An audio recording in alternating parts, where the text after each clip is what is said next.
My name is Ebony Janice, and I am literally 27 seconds from having a Master's of Art in Social Change from Starr School for the Ministry. This is my master's project, and for my master's project, I've decided to tell you why Starr School for the Ministry is not a safe space for Black women. I want to start off by giving some insight into how I enter this conversation, because there could be instantly this story about me as an angry Black woman, because I'm a bald-headed Black woman. So it'd be really easy to believe that I'm telling you that my school, Starr School for the Ministry, which is a seminary in Berkeley, California, is not a safe space for Black women specifically, but and particularly just overall not a safe space for people of color.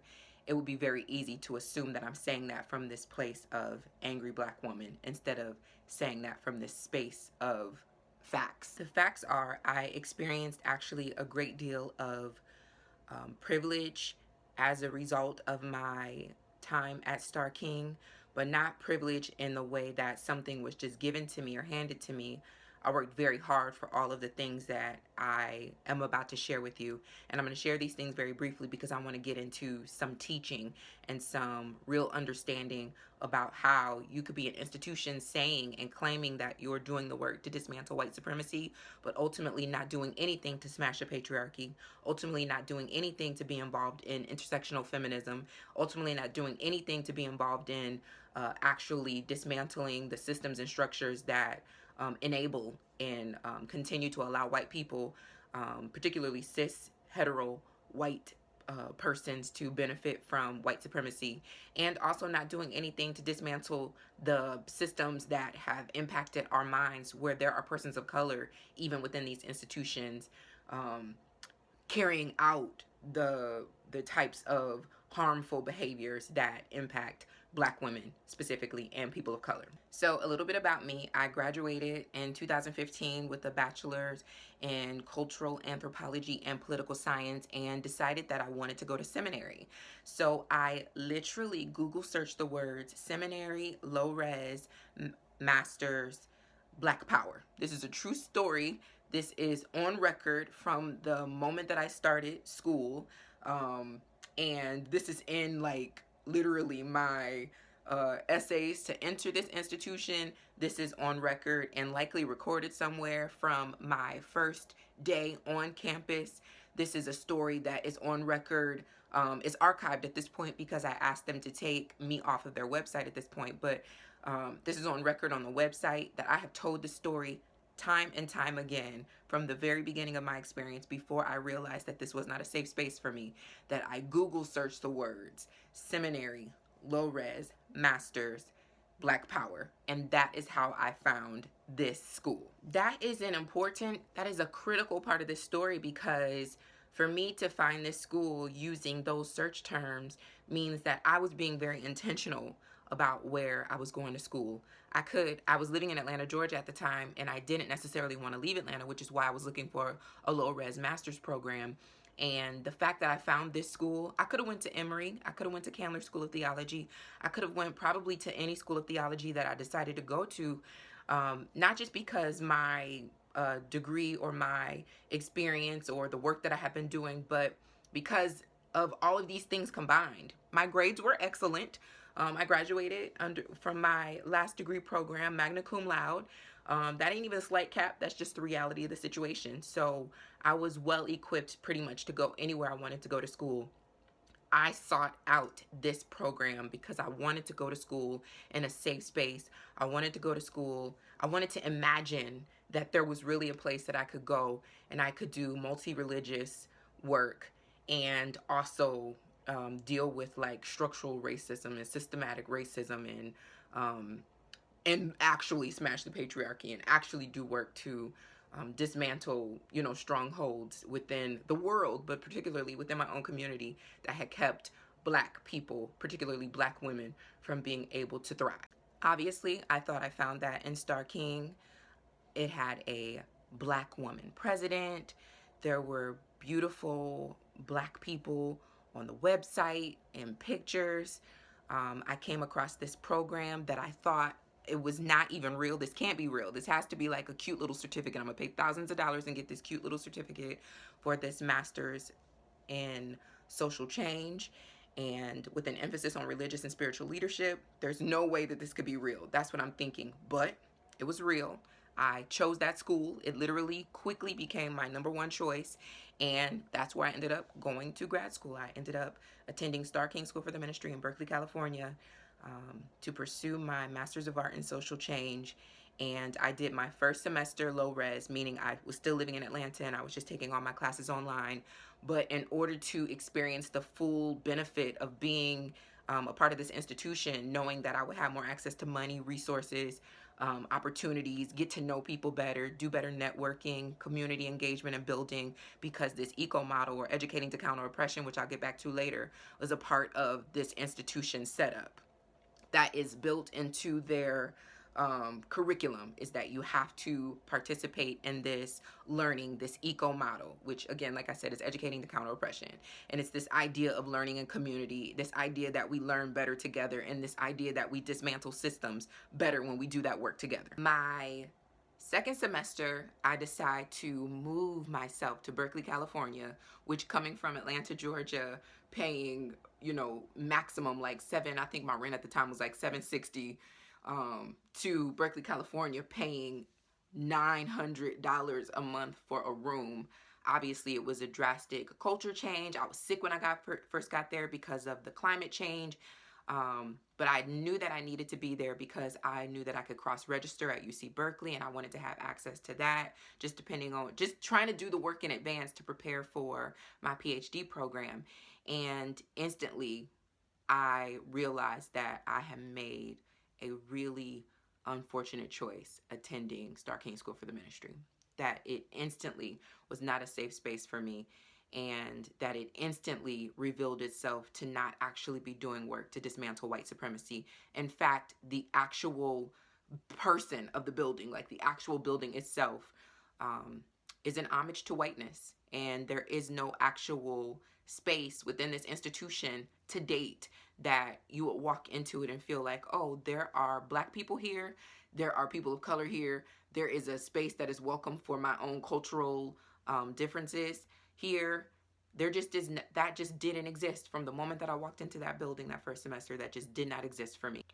Not only did that not exist for me, but that did not exist for the other Black people, Black women particularly, that were working there at the time. There was a Black woman that ended up being my supervisor because I got a job for my work study at the front desk.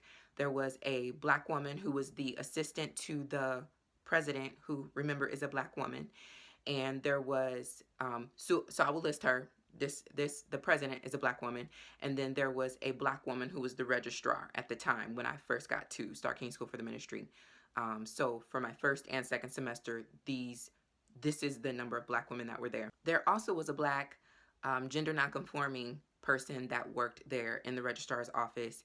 And from the time that I moved to Berkeley, California, to the end of my first semester, every single one of those people left, except for the president, which we'll get to later. Of course, I went through a depression.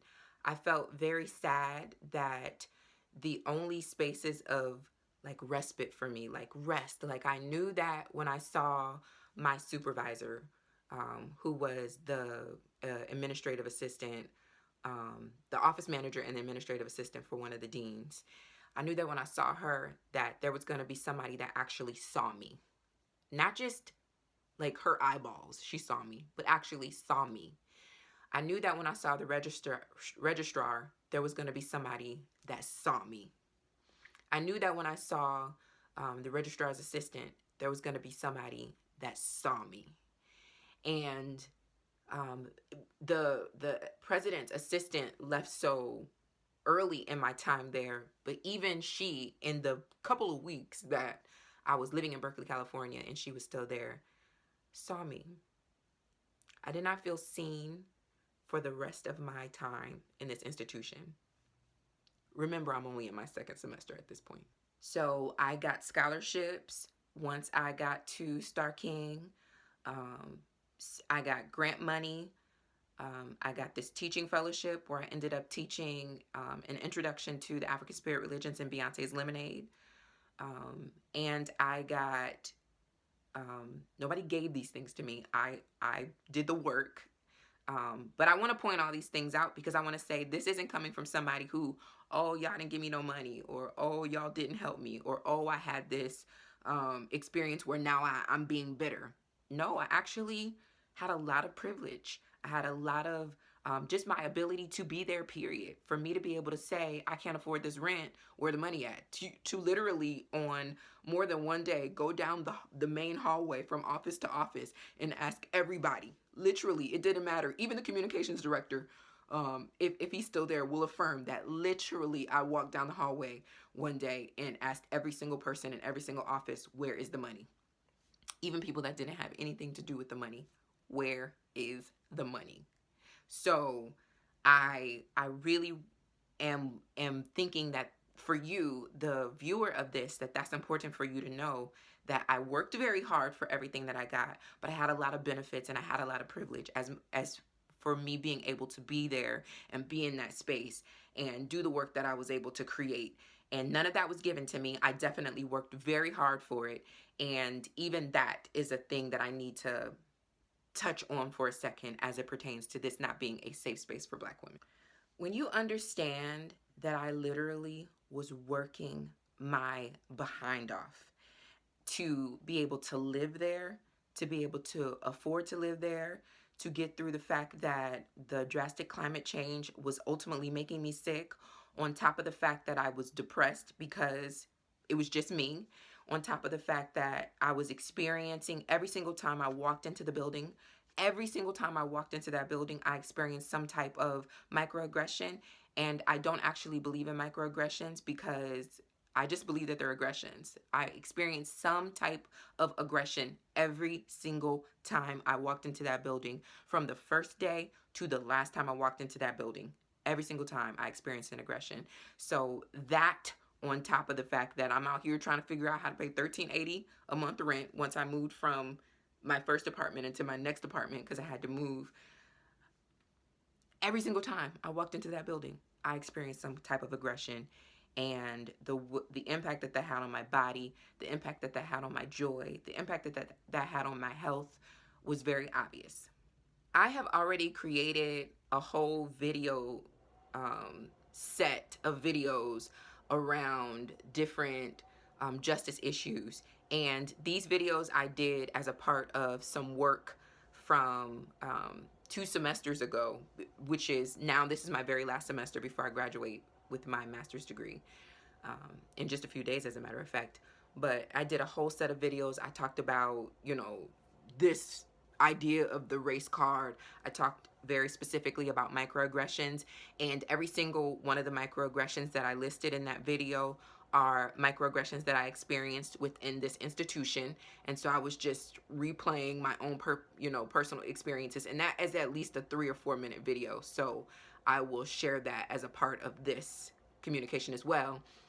I talked about my issues with the fact that Black women's body ownership is a justice issue. It's a whole conversation to be had, and that really was supposed to become a documentary series, a mini documentary series that I shared with the institution as my master's project. But I've decided to make this communication be my master's project because I don't want to give that institution any more of my work.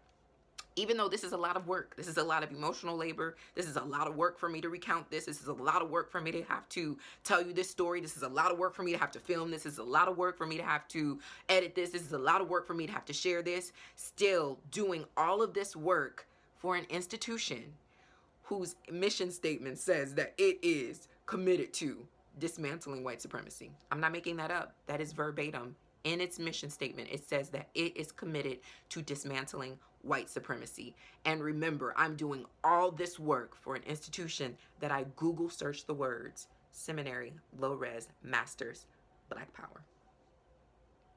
All this work. Down to my last day of classes. All of this work. When are we gonna get started dismantling white supremacy? And this one example is literally the perfect example of my entire experience at Starr King School for the Ministry. And that is in a particular class that I was taking, full of white people, myself being the only cisgender black woman, and there was one other black person who is gender nonconforming. And I want to tell details and specifics because this person is still a part of this institution, but we share some things in common regarding our name. Other than that, prior to now, me being a bald-headed black woman, I had presented very, very feminine in this space. Literally, people believed that I did not own pants, always had on a dress or a skirt, always was dressed up, always had, you know, hair that was doing a lot, either a huge afro, like Diana Ross afro, or long, you know, extensions, just always some kind of hair. And this other person, black person that was in the class, like bald. Like I got hair compared to this other person who like shaved their head bald. But when we first got there, on more than one occasion, on more than 5 occasions, on more than 6 occasions, why am I going up in numbers like this? On too many occasions, I experienced people saying, because of this one thing that we had in common, how will we know the difference? That's racist. Are we clear about that? Are we clear about the fact that at this tiny institution, the fact that at the very least 10 times, people ask me, how will we tell the difference between the only 2 people who have this one thing in common? That's racist. And you're enrolled at an institution that is supposedly liberal, supposedly progressive, and supposedly doing the work to dismantle white supremacy on more than 10 occasions in a school with a handful of people. So this particular class only met once a month and in person, and then we met a couple times online. But the class was a storytelling for social justice class. So the majority of the course, we worked kind of solitary, and then, but these once a month experiences, we would come together, and every single time it was traumatic, from microaggressions, aggressions, to people just being all out problematic in their behavior, in their privilege, in their haughtiness, in their when I say haughtiness, I mean haughtiness. I mean, of all the word choices that I could use, when I say haughty, I mean haughty. I mean like literally the most stereotypical white woman clutching her pearls that you can imagine. Those experiences in an institution committed to dismantling white supremacy, literally experiencing white women being like, how could you do this to me, when they were the problem, and then seeing several white men rush to make sure that that particular white woman was okay. So every single time we were in this space together, every single time, trauma, triggering, tragic, not cool. And when I say every single time, I mean every single time, having something to do with me, having something to do with my body, having something to do with my person, having something to do with my blackness, having something to do with my black womanhood. And every single time, I just would be like, this is really happening in this institution committed to dismantling. I haven't used my quote fingers yet, but here go my quote fingers, committed to dismantling white supremacy. My story that I created and did created visuals for, was about Black women's body ownership. It was really about feeling invisible in this particular space. So I tell this whole story on this video. I have been talking about this obviously from class to class to class, and this is the last class where we're showing our videos, and then we get to go around in a circle and everybody kind of gets to give a final reflection on their own personal experience. So mind you, when you get ready to talk, you're talking about your stuff, and then you pass in a mic, and that's what you're supposed to be doing, and then hit the road. Like that's all you're here for. Talk about your stuff, hit the road.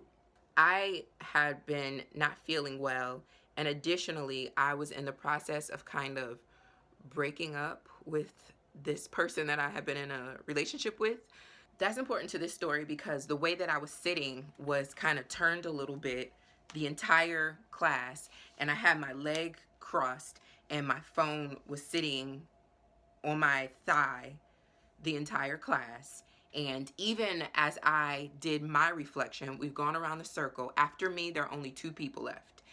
We've gone around the circle. I have my phone on my thigh, and I'm trying to talk through this emotion and still do my reflection and still, be present as possible, despite the fact that I'm not feeling well and also breaking up Woomaloo Boo thing.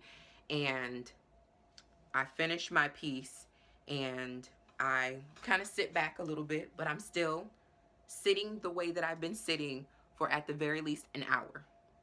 The person to go after me starts by saying on the last day of class, well, I don't really feel held in this space. I feel like this is not a safe space for me. For example, and turns to me and says, Ebony Janice, the way you're sitting right now, it doesn't make me feel very comfortable. It doesn't make me feel very seen or very heard. Come here close. Y'all remember that my entire project that I was doing for this class was about Black women's body ownership.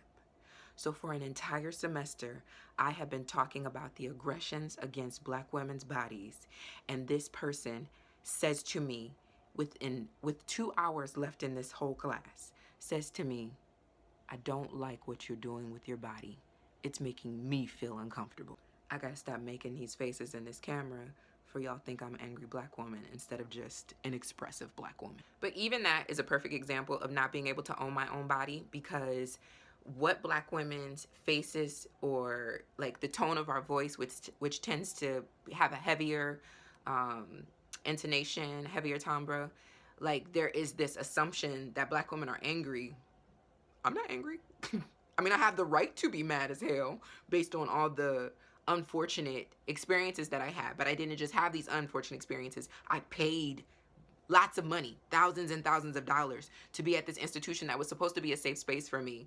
And even within that, not be able to actually express the fact that I felt sad and I felt disappointed and I felt like I was lied to and that I was bamboozled into this space and that I was tricked and that I was constantly being aggressed against and that it was a toxic space for me. And there were days when I couldn't breathe, and I paid money to have that experience. But I can't look like this. I got to take it with a smile. Otherwise, there's a story about who I am, despite the fact that the problematic white woman to my left is actually who the issue is. So if somebody tells you what to do with your body and you make this face, suddenly you're the aggressor.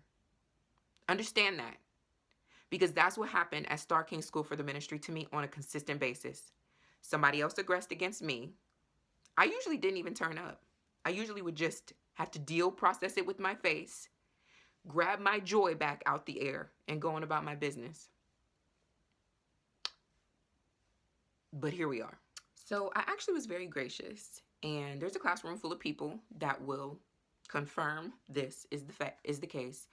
I said, well, I've been sitting like this the whole time. My posture doesn't have anything to do with you. You can go ahead and talk about whatever it is that you was about to talk about. Grace to you. That's a quote. That's literally what I said in that moment. In a classroom full of people just looking like, we can't believe this is happening right now. We cannot believe this is happening right now. But it's happening. Of note, nobody spoke up for me but the other Black person in the classroom. Nobody said anything out loud in that moment but the other Black person in the classroom, who is the person that I have something in common with. Our names, which isn't even this person's legal name anymore. They changed their legal name because we have a name in common. So I want to say that because I'm kind of dancing around that, but that's the only thing we have in common. I mean, other than our personhood, other than our ability to have some kind of sisterhood relationship, if that's appropriate to say, and a love and a respect for one another, and being able to see each other as people of color, as Black people, with these bodies. But the only person to say anything for me was the other person, the other black person in the classroom. And that's important to note as I talk about this being an unsafe space for me, because I'm in a classroom full of people who are here doing justice work. And nobody said, girl, you're out of order right now. Nobody opened up their mouth and said anything. They made the assumption that I could just take care of myself, because for some reason, black women are left to fend for ourselves when things are problematic. But I saw this same group of white people come to the rescue of a white woman 2 classes before this one. A white woman who was wrong, also, for the record. But nobody but the other black person in the classroom thought to say, we should care for Ebony in this moment. We should speak up for Ebony Janice in this moment. We should call this woman out and tell her, if you don't feel space, if you don't feel safe in this space, look at what you just did to the person sitting next to you. Who, for the record, has been talking for an entire semester about the fact that she just want to own her body. She just want to not have somebody tone policing her. She just want to not have somebody telling her that she seems angry when she's just over there minding her business. She just want to have the ability to talk about something and have the person across the room not make the story about them when she's talking about her personal black female experience. None of them thought to say anything for me. And there are people in that classroom that call themselves my friends, but literally were incapable of believing that I deserved somebody to open up their mouth and say that's not cool. Nobody but the other black person in the classroom. Not a safe space. Not a safe space, particularly when I saw them on more than one occasion check other people. But not the black woman. The black woman don't need no help. This woman went on to continue making herself a victim. She could not believe that I had the audacity to be sitting the way that I had been sitting for 45 minutes to an hour at that point, that my body had something to do with her and that my body was offending her. She then decided that she was going to storm out of the classroom, but before she could, and this classroom full of people let me, for the record, be clear about that. The only person that came after me, who you think? Who you think came after me to check on me? Who you think came after me to see if I was okay? Even my friends in this classroom did not come out of that space to check on me. White people who call themselves my friend let me walk out that building, and none of them came after me to see about me. Only the black person came after me to see about me. And if that person had not been in that classroom, I'd have just been at the house.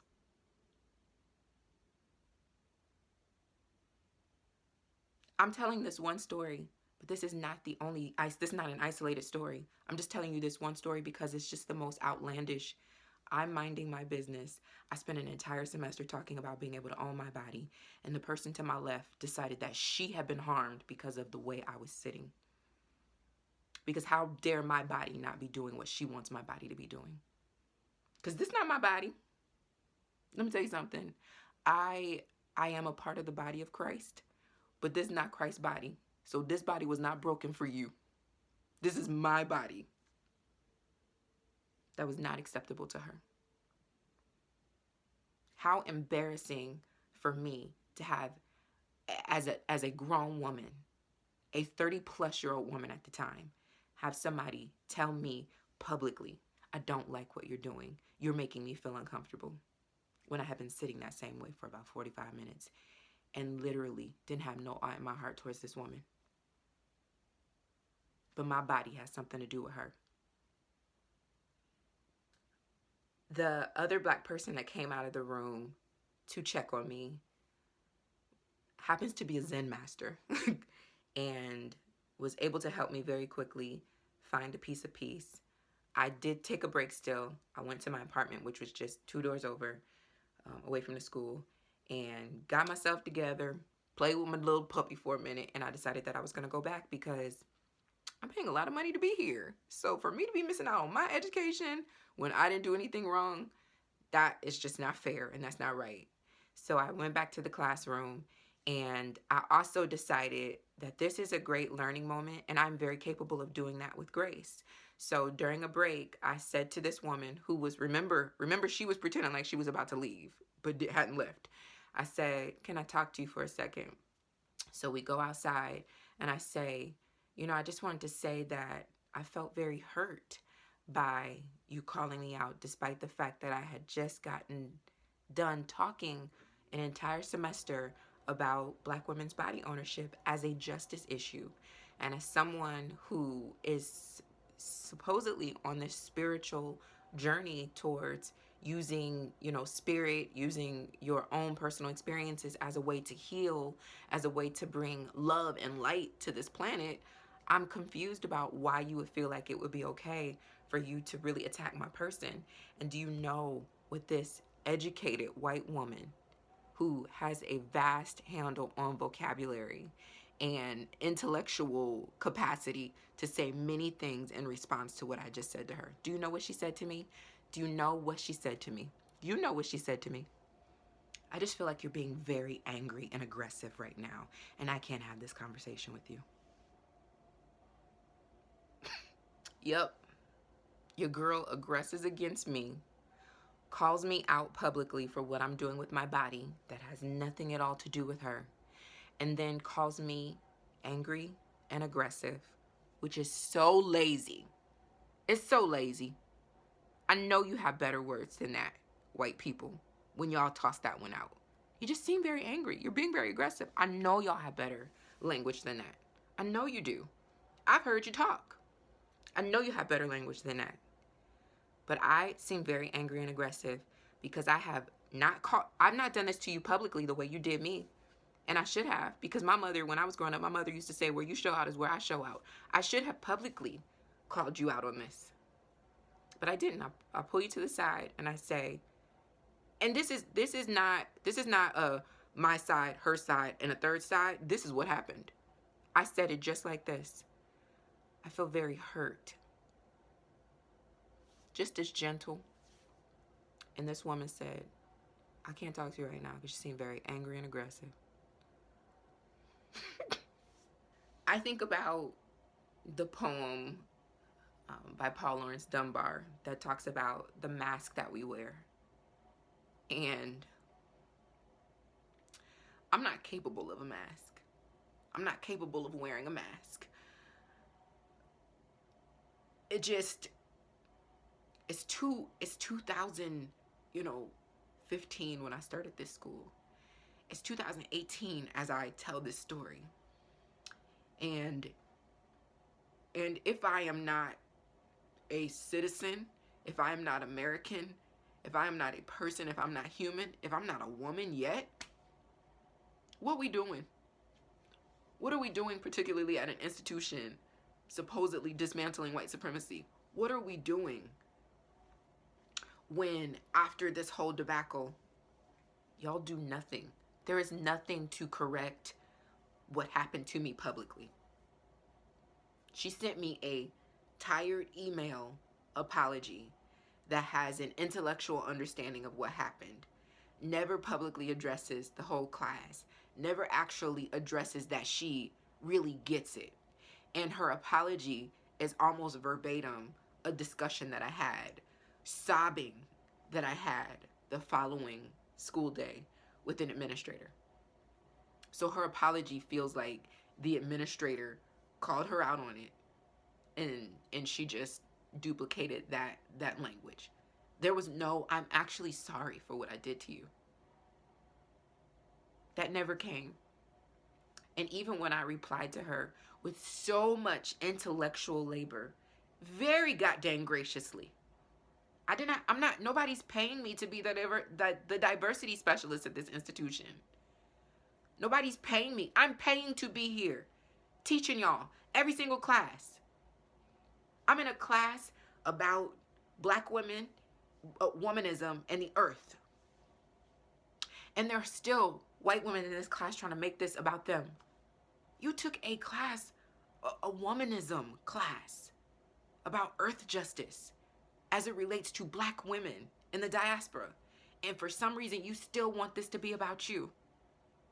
And I'm in this class still doing all this intellectual labor. I'm paying to be here. But I'm still teaching you.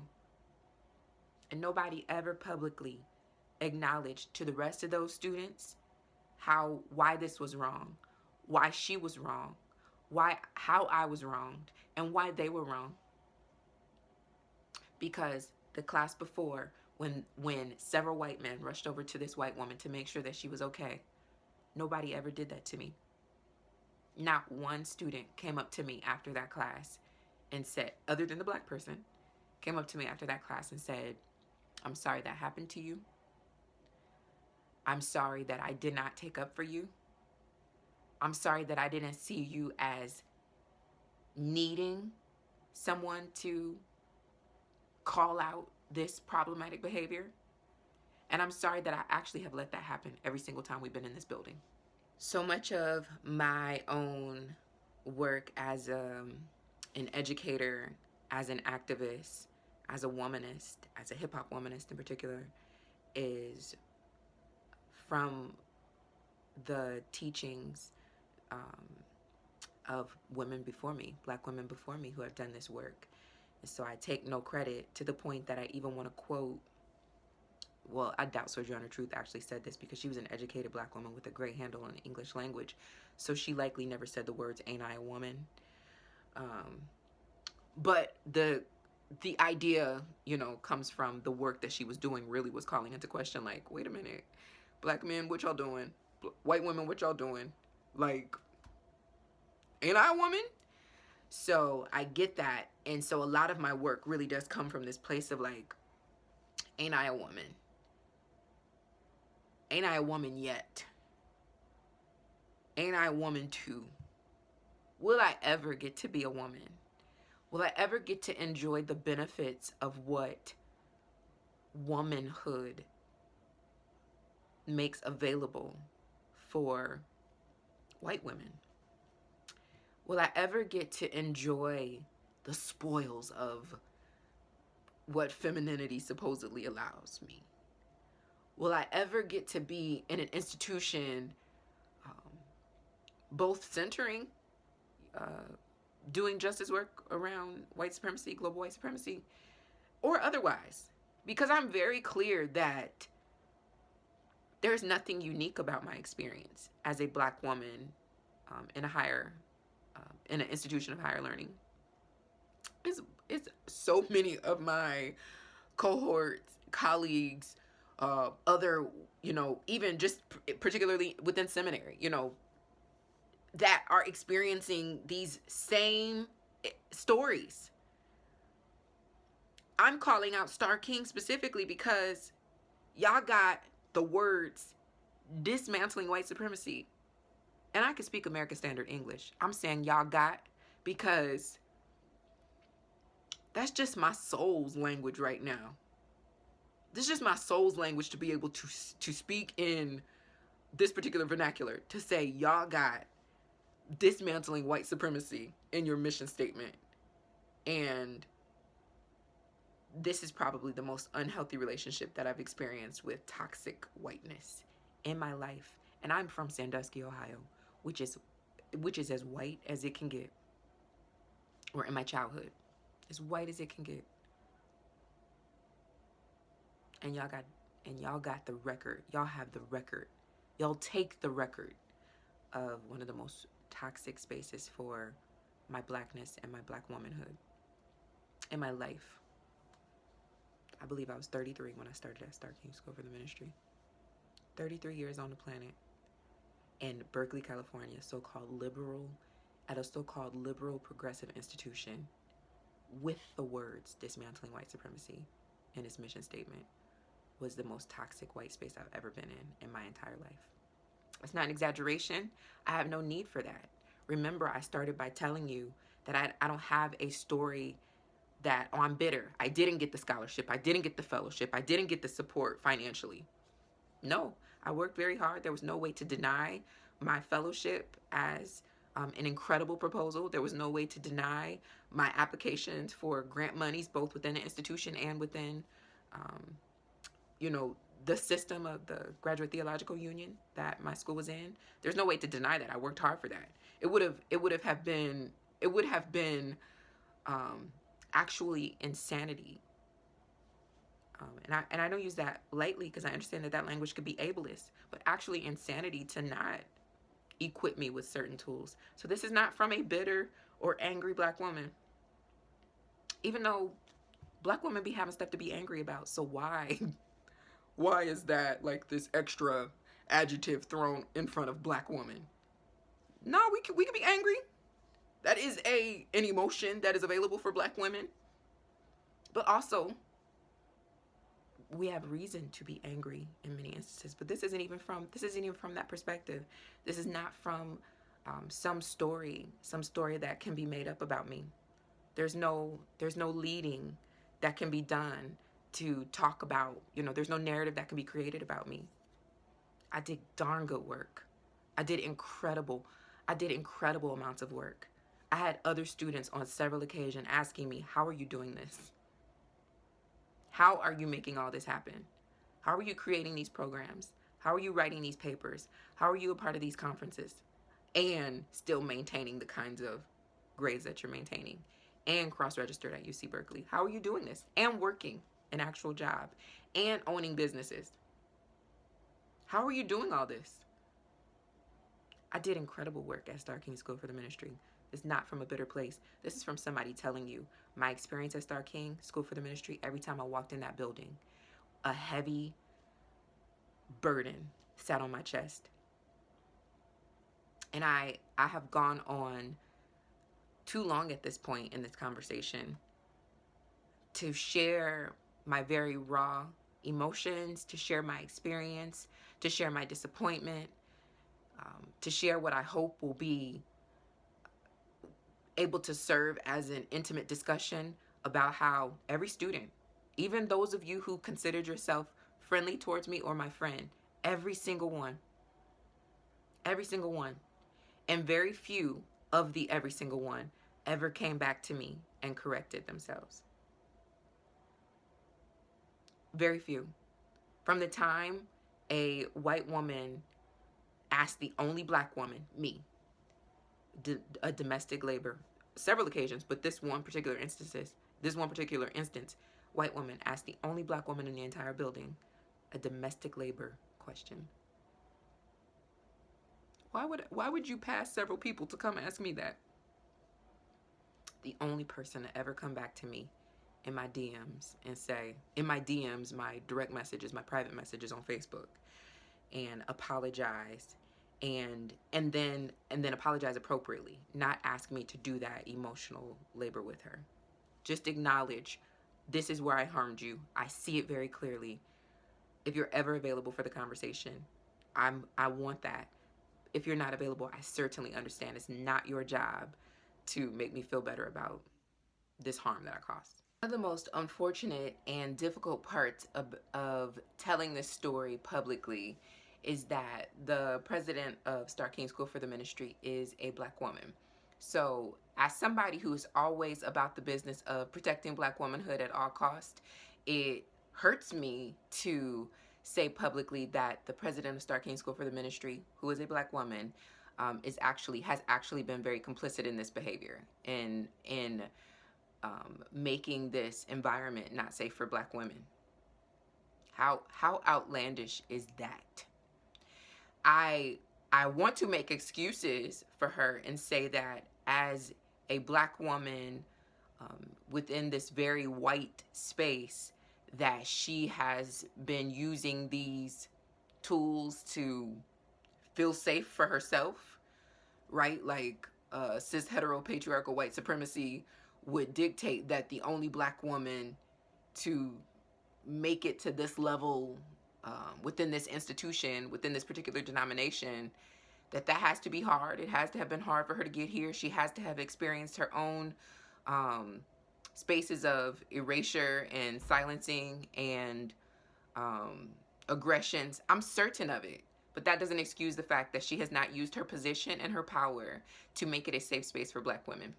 In fact, in my entire time there, within this institution, I can name a handful. And by handful, I mean 5. And by 5, I mean probably 4. A handful of times where I had actual conversations with her. And one of those times, she actually took a phone call. So so I wasn't even really seen in that instance. And that's hard for me. I repeat, I am the kind of person, I am the black woman who believes that you protect black womanhood at all cost. I do. So to say that has been the most difficult part of this for me. In fact, one of my mentors, a black woman within academia, told me that if I didn't say something publicly, that my using my not attending graduation as a protest would just get erased.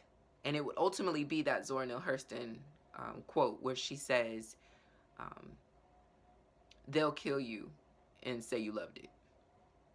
So if I didn't use my voice in this instance, it would be very easy for them to pretend like I didn't show up for some other reason, other than the fact that I'm not attending my own graduation because I needed to make a real statement that this school has harmed me, this institution has harmed me, this um, this community has not been a safe space for me. And you have to deal with the fact that there are currently, once I graduate, 0 black women, cisgender black women in high residency at Starr School for the Ministry, when currently black women are the most educated group of people in the U.S. Certainly there are black women then looking for master's programs. Certainly there are black women looking to go to seminary. You could turn in a circle and throw a rock and it'll land on a black woman going to seminary. So why are none of them looking for your institution?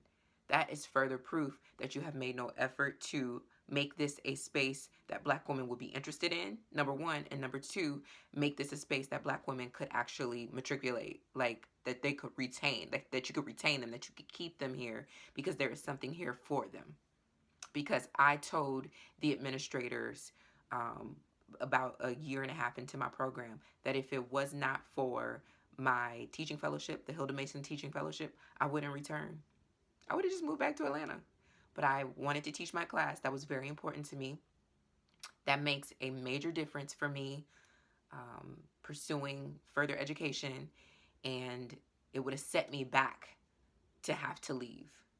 So what are you doing in a population that is the highest group of educated, most educated group of people in America, and you have none as your institution in high residency? 0. You telling on yourself, right? While I have no real belief system that this will happen, these are the things that I believe must happen in order for Starr to be worthy of black women attending this institution. Number one, Starr must expand its ECO program. Educating to counter oppression is important. This is a very important class. I think it's a very powerful class. I think there's a very important learning, but it cannot just be a class. It must be mandatory. It must be expanded. It must show up in very real ways in every single class, including UU history. I mean, it has to show up in every way and every space. Otherwise, you just have a whole bunch of white people feeling like they're taking this nice class one semester, and that's just a requirement for them to graduate. They don't actually have to live into it. They don't actually have to show up into all their classes. Particularly, you need to, number two, retrain your staff. Administrators included. Board included. Because the board cannot really be disconnected from the fact that Starr is problematic at best. At best, problematic. Can't be this disconnected. So retrain everybody and pay black people to teach that training.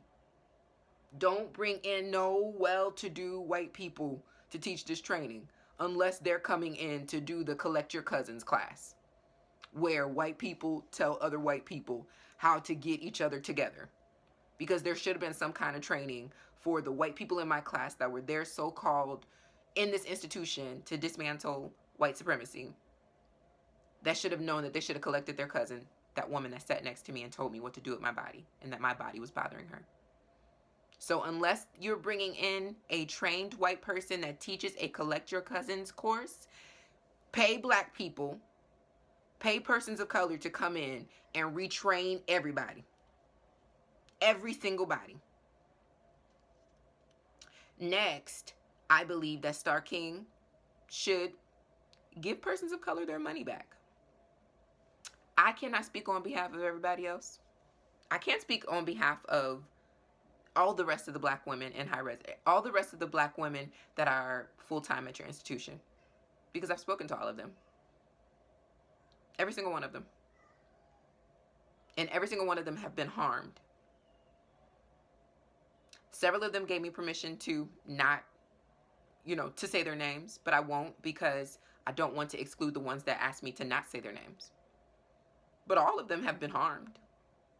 All of them have felt unseen, invisible.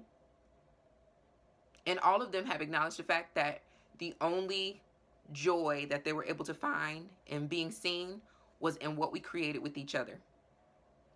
There's only like 5 of us. Do you know how rare it is for all 5 of us to be in one space? And there was 4 of us in my class, the class that I taught for my teaching fellowship. So I had to create that for myself. I had to create that for us. In an entire institution, the only times that the black women in your institution felt seen was when they created an opportunity to be together.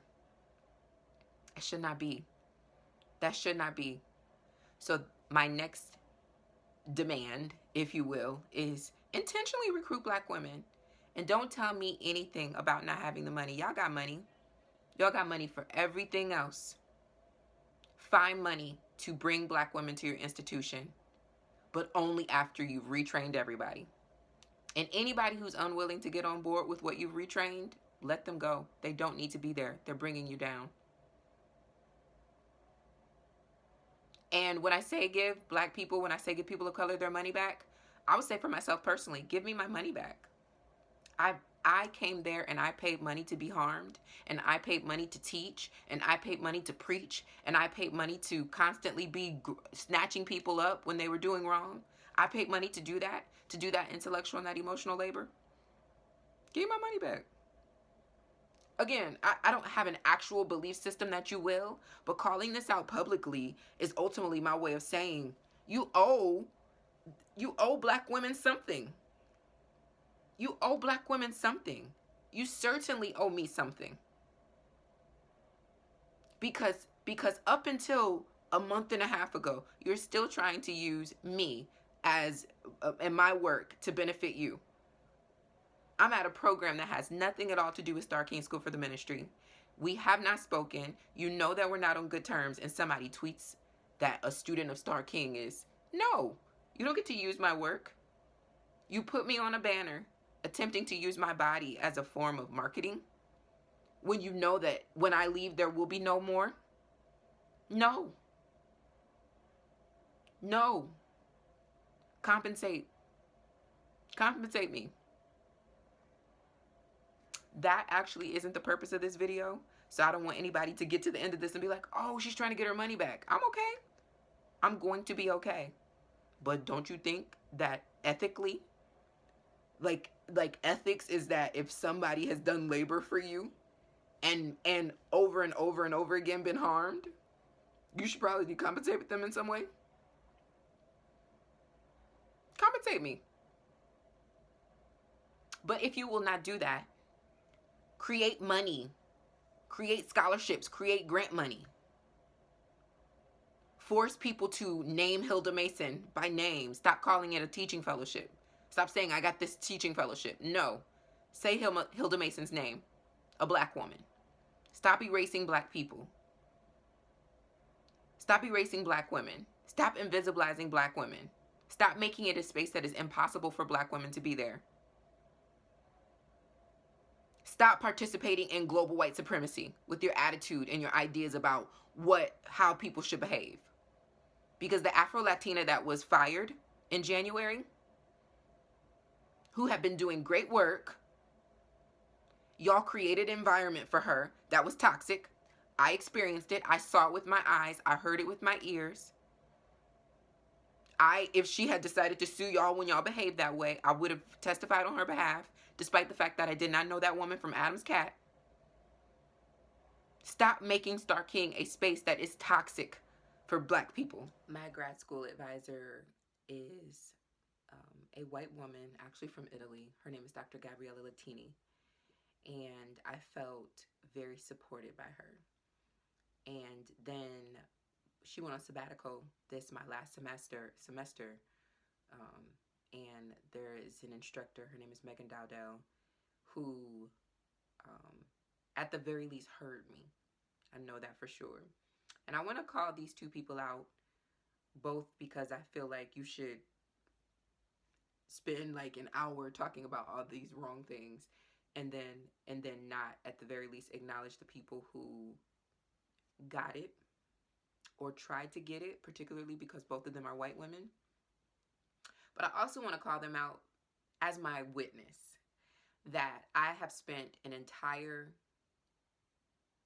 degree program, so almost 3 years, struggling with my gratitude for what this program has, this MASC program, the Masters of Art and Social Change, struggling with being grateful for these benefits and feeling traumatized by how harmful this space had been for me.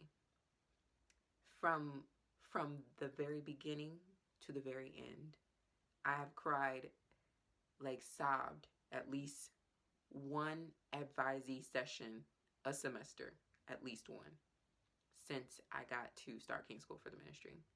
And so I have to call these women out to show my gratitude for the fact that I felt like they heard me. To a certain extent, saw me. But there is like these spaces of benefit, like of privilege that, obviously caused us to not always be on the same page about what my experience was.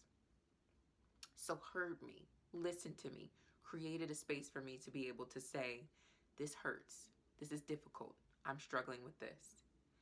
But also calling them out as a way to say, y'all my witness, that I'm not making any of this up, that I have really gone back and forth my entire time here with literally in the same conversation talking about all these good things, all these benefits, all of my gratitude, and then at the same time having to switch over from there to say, but this was heavy. And I think that's important both as I began this discussion and as I close this discussion, because I don't want anybody to walk away from this and be like, oh, she's just mad about something. Oh, somebody hurt her. No. I put in work.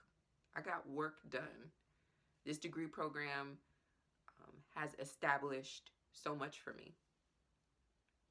If it wasn't for the tragic, triggering trauma, alliteration for you. Yeah, if it wasn't for these experiences, Black Girl Mixtape would not exist. I created Black Girl Mixtape because I felt invisible, I felt unheard, I felt silenced. I felt like there were too many conversations being had about Blackness, particularly Black womanhood, that Black women were being excluded from. And as a result of being in this space as the only Black woman, as the only cisgender Black woman in high residency, I also needed to say,